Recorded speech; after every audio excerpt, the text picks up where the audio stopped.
On the 1st of October, Iran unleashed its most lethal attack yet. Nearly 200 missiles were launched from Iranian soil. They traveled over 1,500 kilometers before hitting their targets. The night sky in West Asia was lit up with rocket boosters as comet-like contrails sped towards Israel and ultimately made impact. Iranian missiles struck over 30 different locations in Israel. Israel's Iron Dome system was defeated. It was a win for Iran. Israel was taken by shock because the missile gamble had worked for Tehran.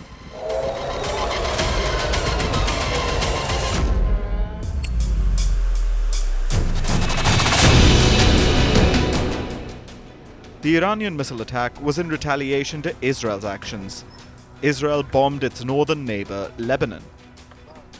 Hundreds of airstrikes were conducted on Beirut, but 6 specific strikes triggered Iran.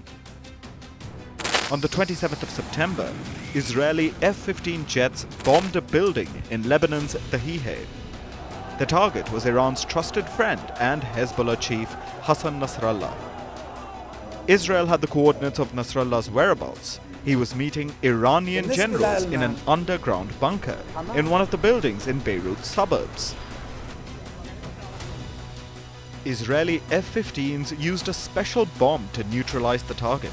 These were the bunker busters. It's a type of aerial bomb that's designed to penetrate hard structures like multi-story buildings or underground shelters.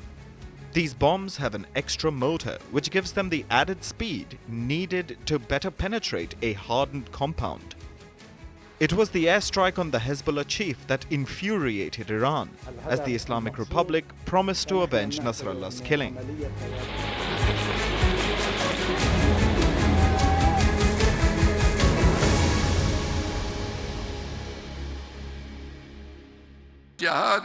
This malicious entity, Israel, has no roots. It's fake and shaky, and it has kept itself present hardly through America's support to it.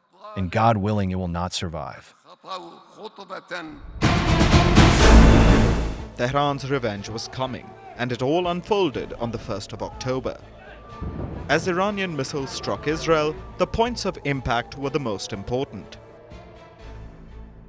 Iran's missiles nearly hit the Israeli spy agency Mossad's headquarters in Tel Aviv, an army base in Jerusalem, the strategic port at Haifa, the home of Israel's F-35 stealth fighters at Nevatim Airbase, and Israel's oldest and main airbase at Tel Nof.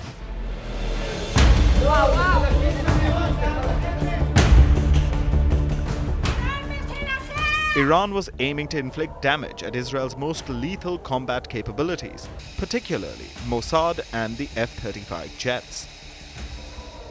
The extent of the damage in Israel remains largely unknown.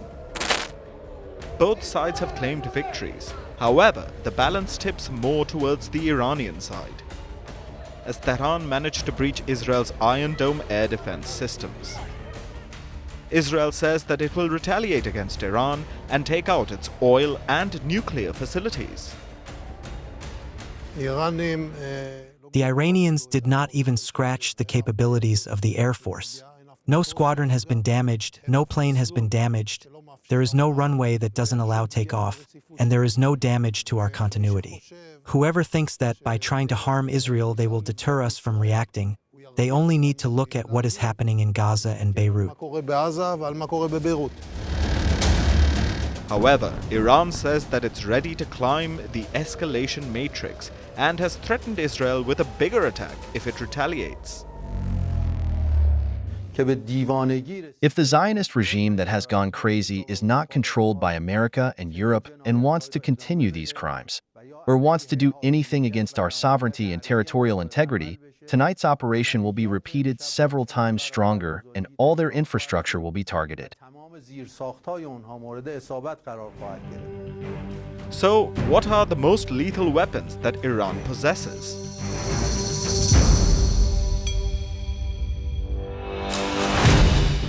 Iran's missiles form the sharp tip of its attack potential. The United States estimates that Iran has more than 3,000 short and long-range missiles. However, it is suspected that the real number could be at least 2 to 2.5 times more than estimated. Tehran has the largest and most diverse long-range attack setup in West Asia. While nearly 40% of the arsenal has a range of up to 1,000 kilometers, the remaining projectiles have a much larger range, with some capable of hitting targets nearly 3,000 kilometers away. Israel is about 1,500 kilometers away and is very much in Iran's range. Tehran also has the capability to strike all American bases across West Asia, and even NATO members in Europe. The long-range weapons to watch out for include the Shahed 136 drone, which has a range of up to 2,000 kilometers. This propeller-powered kamikaze drone has proved lethal in the hands of Russians against Ukraine. It contains a warhead that weighs between 40 to 60 kilograms. Then there's the Emad missile with a range of up to 1,700 kilometers. The liquid-fueled Emad can carry a 750 kilogram warhead and was used during the attack on Israel on the 1st of October. The Fatah-1 is the only hypersonic-capable missile in Tehran's inventory. It can deliver a warhead weighing up to 400 kilograms, and Iran claims that it fired the Fatah-1 at Israel and achieved success. And the biggest weapon in Iran's arsenal is the Khorramshahr. It has a range of slightly more than 2,000 kilometers. And the monstrous missile can deliver a 1,800 kilogram warhead. Iran has invested heavily into its missile and drone programs. Years of sanctions and attempts by the West to isolate Tehran have bolstered the country's indigenous capabilities.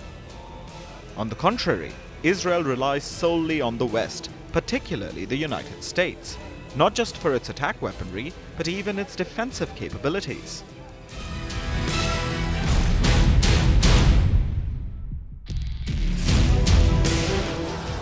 Israel's best defense needs no introduction. The Iron Dome system is a string of batteries, which includes the Arrow 2 and Arrow 3 systems for long-range intercepts, the David Sling for medium-range defense, and the short-range Iron Dome rockets. However, the missiles and radar systems part of the overall Iron Dome are largely all-American. Even Israel's best attack weapon is American-made. The F-35 is a single-engine stealth fighter jet. It's made by the US along with other Western allies. However, the F-35 is special because it has special provisions to incorporate Israeli technology and state-of-the-art systems. The aircraft systems have also been tweaked so that it can launch indigenously developed Israeli weapons, like the bunker buster Spice Bomb. Israel has ordered 75 F-35 stealth fighters, and the aircraft remains Israel's most lethal weapon. But Israel needs political backing from the US for its military ambitions, and Israel also depends on Washington for its defenses.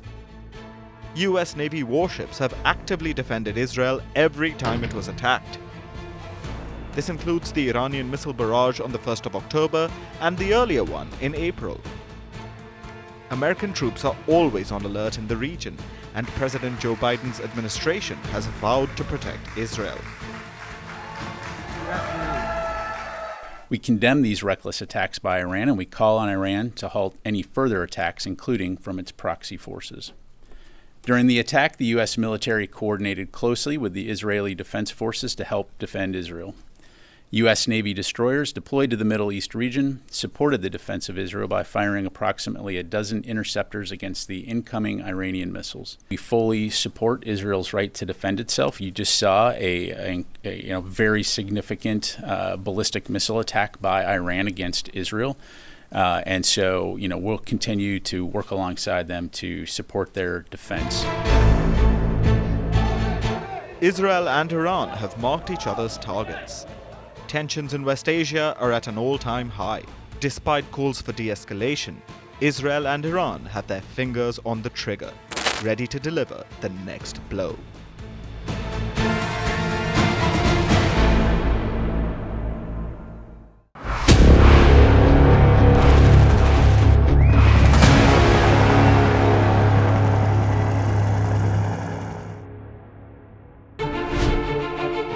Firstpost decodes the U.S. election, explains how America chooses its president. Your primer on the race to the White House. Everything you need to know about how America votes and its global implications. U.S. Election Explained. Every Monday and Thursday only on Firstpost.